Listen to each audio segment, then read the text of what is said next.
Хатлар үз адресатын 83 ел үткәч тапты. Ғаплы Кариев исемендәге Казан Татар дәүләт яшь тамашачы театрында премьера тапшырылган хатлар. Татар совет әдәбиятының иң популяр әсәрләренең берсен Илгиз Зәйниев сәхнәләштерә, әмма тапшырылмаган хатлар сәхнәдә классик вариантта түгел. Төп игътибар да әсәрнең эштәлегеннән бигрәк формасына юнәлтелгән. Галия ролендә бер генә түгел, бер юлы 3 актриса башкара.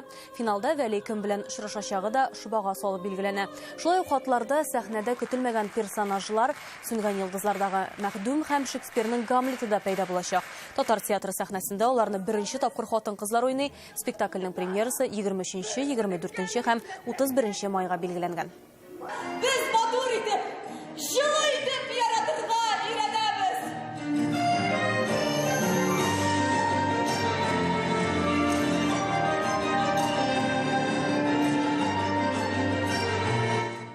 Шул бер әйберне, мәсәлән, өндә билгесе куелган әйберне кычкырып та әйтергә мөмкин, шатланып та әйтергә мөмкин.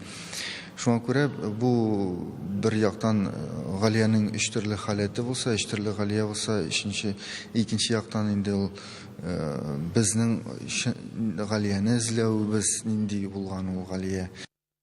Әлеге сәгатькә шундый мәгълүмат